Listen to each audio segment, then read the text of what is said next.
Арбаңыздар урматтуу Супер KG порталынын жалпы көрөрмандары. Биз бүгүн белгилүү сценарист, продюсер агайыбыз Өмүрзак Төлөбеков агай менен маек куруу алдында турабыз. Саламатсызбы агай?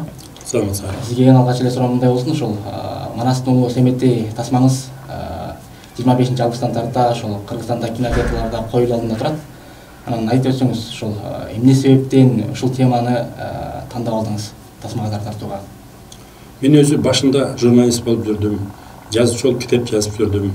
Анан 2012-жылы биринчи болуп Президент жана Бомж киного сценарист, продюсер болуп ушу киного баштадым да. Анан абдан жакшы элде кызуу талаш тартыш болуп, жабылып көрүп элдер, жакшы отзывдар болуп, 6 айга чейин кинотеатрдан эл үзүлбөй келе берди, дагы келип аткан.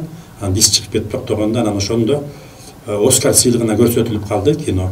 Оскар сыйлыгы боюнча комитеттин башчысы жакында кайтыш болгон маркум Марбазиев болчу. Ай киши экөөбүз ушу жайдын күнү эле комиссиянын мүчөлөрү ар кимибиз ар жакта экен, сырттан болбой турган, ар кимибиздин үйүнө барып телефон чалып, ар жерден жолугуп 5-6 күн чогуу жүрдүк. Анан ошондо бүтүп, анан кеткенден кийин кагаз кетти Америкага. Анан Мараке мага айтты: "Мен сени билдим" деди, "байкадым" деди. "Москвада окуп келгем, иштеп келгем, мага чейин сыртка чыккан байланыштарың бар экен. Сен ушу Манасты колго албайсыңбы киного тартканга" деп. Мен айттым: "Мараке" дедим, "болбойт го" дедим. "Эки негиз бар" дедим. Болбогонго. Биринчиси, ага өтө чоң каражат кетет. Андай каражат биздин азыр Кыргызстандын шартында жок. Экинчи кыйынчылык эл деген ушул эпос бойдон алсаң, мисалы эпосту айтып атпайбы? Манас 12 жашында томпой менен чүкөн атканда тайдын туягын жаратты дейт. Эми андай кылып берсең, мейли кыргыздар уксун, көрсүн, чет өлкөгө барганда бул деген бул жомокко кыргыздар эмне ушу кыял кечпи дегендей реалисттиктен алыс болуп калат. Жомок көп, миф көп десем, айтты ай киши. Анын астында мен билем 93-жылы китеби чыкты, Ашым Жакыпбеков Манасты жазып проза кылып ошондо айтканы бар.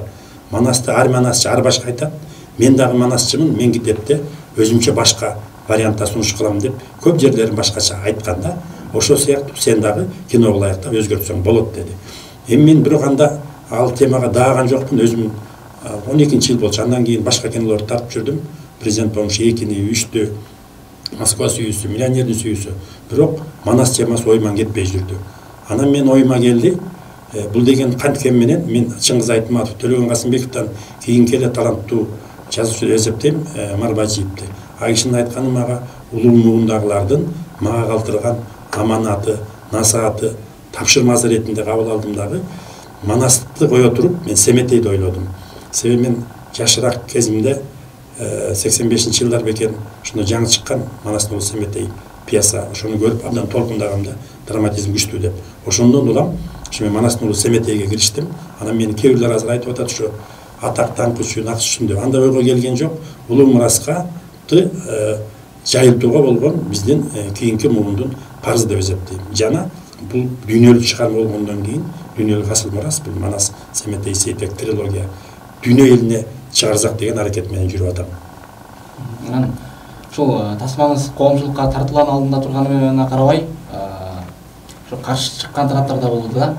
Ошол айрым манасчылар, айталы айрым блогерлер ошол соц тармактарда өзүнүн каршылыгын билдирип айтор, атүгүл ошол президентке чейин кайрылуу жасайт деп жатат. Анан бул нерсеге эмне себеп болду сиздин пикириңизде? Эми мен ошо башында эле билгем. Билип туруп эпосту алсам, эл ар кандай айтат деп, себеби Манастын өзү дагы ар манасчы ар башка айтып атат. Анан кийин коомчулук бар. Коомчулук десе мен ушу 12-жылы биринчи идея пайда болуп, 15-16-жылдар бекен Манас эл деп дүңгүрөтүп коом түздү. Кыргыз эл жазуучусу, акыны Асан Жакшылыковго жолугуп ушу кино тартсак десем айтты: "Манастын ички жана тышкы көп душмандары бар, алар жол бербейт го" деди. Анан кимдер Манастын душмандары десем, Манастын өзүнүн аталаш эле бир туугандары Абыке менен Көбөш Манас өлгөндө ордун алып Семетейди өлтүрөбүз деп атышат. Семетей менен Манасты өлтүргөн Коңурбай менен Кыястын тукумдары турат. Алар бүт кыргыздашып кеткен, кыргыздын арасында жүрөт деди. Кыргыздын касы болгон калмактар бар деди. Алар бут тосот деген сөздөр болуп атты да. Анан алар баягы болбогон эле шылтоолор менен азыр мындай доомат коюп атышат. Эпосту бурмалаган, Кыргызстанды чет өлкөгө басмырлай турган кино деп. Эми мен бунун астында атайын ушундай сөздөрдөн улам. Биринчи эле октябрдын аягында жабык көрсөтүү кылып чакырдым коомдук ишмерлерди. Ошондо биринчи болуп азыркы вице-премьер болуп жүргөн Эдил Байсалов келип көрүп айтты. Мен ушу ызы-чууну көрүп алып, бул башкача ойдо элем. Көрсө Кыргызстанды чет өлкөгө басмырлабай, тескерисинче Кыргызстанды дүйнөгө даңктай турган кино болуптур деп айтты. Андан кийин Медеткан Шеримкулов, Роза Айтматова, Кайруу Сартбаева баш болгон Кыргыздын эң көрүнүктүү эмгек сиңген адамдары көрүп туруп, алар айтты, Кыргыз эл үчүн эң керектүү, эң маанилүү, пайдалуу чыгарма болуптур. Кыргызды дүйнөгө жакшы ягынан даңктай турган чыгарма болуптур деп бааларын беришти. Эми чыгармачылыкта мындай. Дүйнөнү дүңгүрөткөн биздин улуу талант Айтматовду дагы 80ге чыгып, бу дүйнөдөн өтөр өткөнчө каршылаштары, оппоненттери халтуршик жазгандары маанисиз деп сындап келишти да. Эми бирөөлөргө жагат, бирөөлөргө жакпайт, ал чыгармачылыкта боло келген нерсе. Эми алардын менимче алар коюп атат, манасты бурмалаган. Эч кандай бурмалоо жок. Кинону көрүп туруп, кайра интернетте турат. Жалил Садыковдун 40 жыл коюлган пьесасын көрүшсүн, мен эмнени бурмалаган экенсиз. Ошондо алар бурмаланган, баягы басмырланган деген жүйөлөрдү кандайдыр бир фактылар менен келтирип атчабы? Фактылар менен кече ошо кайрылыптыр. Манас театрынын көркөм жетекчиси Биалиев менен Көчөрбаев. Алар мындай айтыптыр, ошо бир эпизоддо айтыптыр.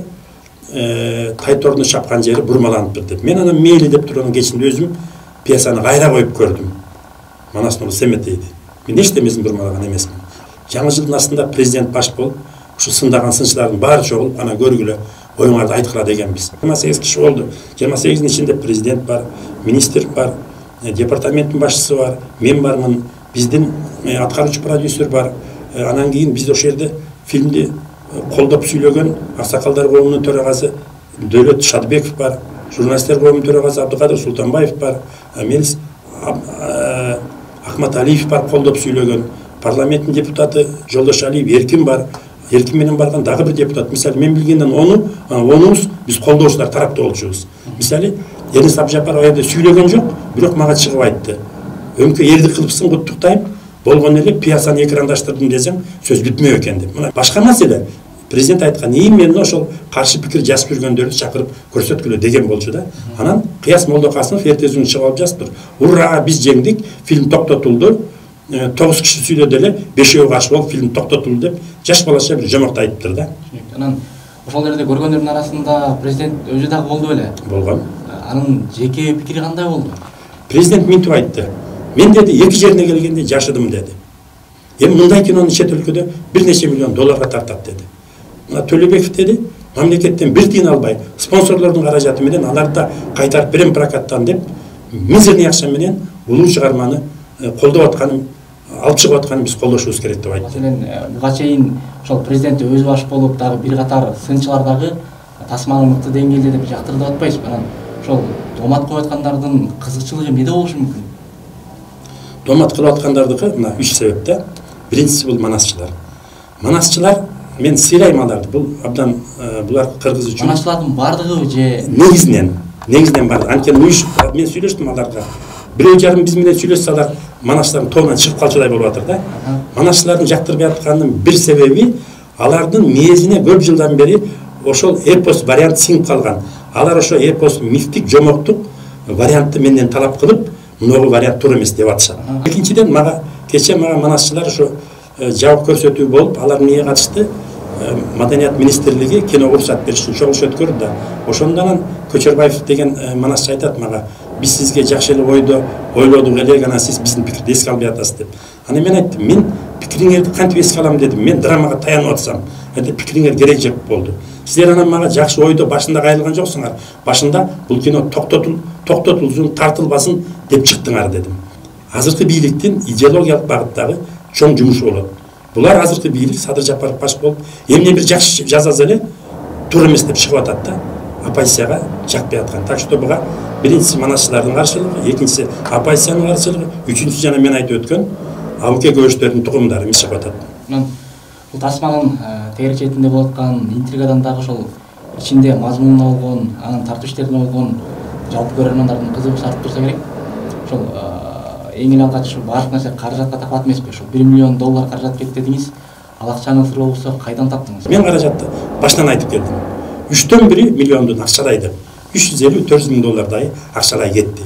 Аны бизнесмендер бир 5-6 миң азырга чейин дагы бир акча керек болуп, мен айттым, карызга да бергиле деп атам. Анткени мен айтып атам, спонсорлугуңар болсун, демөөрчүлүк жана өнөктөштүк. Кудай буйруп, кинотеатрдан же башка өлкөгө сатуудан түшсө акчаңарды берем деп алгам да. Казакстандан болсо казак фильми кийин буюмду, кийин бүткөндө немеден аласыңар деп 300 миң дегенбиз, кийин ал ылдыйкы эле сумма болуп калды. Анан графиканы жазган балдар дагы Москвадан анча-мынча балдар жазады. Алар менен бир чоң суммага макулдашса, кыргыздын балдары айтты, биз деле Голливуддун заказын аткарып жүрөбүз, андан кем эмес жазайбыз, андан бир топ аз суммага деп жазашты. Ошондо эми $500 миң менен $1 миллион ортосуна дагы акча каражат менен тартылды, Кудай кааласа. Анан тартуу иштери жалпысынан кайсы аймактарда болду? Канча убакыт кетти жалпысынан дегендей? Биз былтыр ошо анан дагы бир каршы чыкканда биз айттык да $1 миллион менен анын ичинде $300-400 миң менен 3-4 айда тартабыз десек каршы чыкты да, аз акча менен аз убакытта бүтүрөсүңөрбү деп. Мен мисалы акчаны алып атканда аларга 1 жыл 2 жыл берем десем эч ким бербейт. Мен 3-4 айда тартам деп ойлогом. Агынча жанагындай каршы пикирлер чыкты. Анан алар да айтты, абдан маанилүү тема экен, шашпайбыз, шашпай ийине жеткизип иштей бериңиз дешти да. Ошону менен мына июнь айында баштасак былтыр. Мына август айы бүтүп баратат. 1 жыл 2 ай дегенде чыгып атабыз да, Кудай кааласа. Улам оңдоп, алымча жазап, кошумча жазап, графиканы жазап, 1 жыл 2 айда бүттүк. Кайсы аймактарда болду? Эми Чүйдө, Чуңкурчакта Ханордо тиктик. Анан кийин Көлдө, Кадамжайдын аркы четинде, берки четинде Качсайдын 2 эпизоддорду тарттык. Таласка барып тарттык. Нарындын Кошкор жагынан тарттык. Анан кийин мисалы үчүн Бухараны графикадан жазадык. Анан ушул тасманы тартууда башка жанрдагы кинолор менен бул тарыхый тасманын кандай айырмачылыктары, кандай түйшүктөрү болду экен дегендей. Мен буга чейин Президент Бомж 1, 2, 3, Москва сүйүүсү, Миллионердин сүйүүсү, Төңкөрүш деген кинолорду тарткам. Негизинен 1 айдын ичинде тартып бүтүп, дагы 1 айда монтаж кылып, 2 айда эле чыгарып жиберчүбүз. Тарыхый кинонун татаалдыгы ошол кездин кийим буюмдарын табыш керек. Биз бир топ кийимдерди өзүбүз тиктирдик. Анан жана көп киши катышып атат. Ооба, тарыхый фильмдин абдан көп оорчулуктары бар экен. Кудай буйруса өттүк. Анан мисалы ошол кино жаатында Түркияны мисал кыла турган болсок, ошол тарыхый тасмаларды бир сериал кылып беришет да. Анан Манас үчүлтүгү дагы бул аябагандай чоң эпос эмеспи? Анан муну сериал катары берүү планыңызда, максатыңызда барбы же оюңузда болду беле мурда кийин дегендей? Ошо сериалдын тууралуу дагы чет өлкөлүк чоң компаниялар менен, түрктөр менен, америкалыктар менен акырын сүйлөшүп атабыз. Ага биздин мына кинобуз көрсөтүүчү курал болду да, мындай актерлор бар бизде, мындай кийим буюм бар, мындай материалдар бар дегенге. Анан тасма чет элдик аренада коюлабы, коюлса качан коюлат? Азыр эми 1-Кыргызстанда Кудай буйруса 25 августта Бишкекте баштайбыз. Анан 1-2 жумадан кийин аймактарга алып чыгабыз. 31 августтан баштап Москвада кыргыздар үчүн көрсөтөбүз. Анан азыр Россия менен Кытайдын, Турциянын кино прокатчылары менен иштешип атабыз. Кудай буйруса, ал түгүл түрк туугандарга айттык, силер иштешесиңер, Пакистан, Иранга да сүйлөшсөңөр десек, сүйлөшүп атабыз деди. Мына 1 сентябрдан кийин отпускалар бүткөндө отуруп, тыгыз иштейбиз деп макулдашып атабыз. Атайымызга ошол маек берүүгө убакыт бөлүп, элиңизге ыраазычылык билдиребиз. Иштериңизге ийгилик. Рахмат.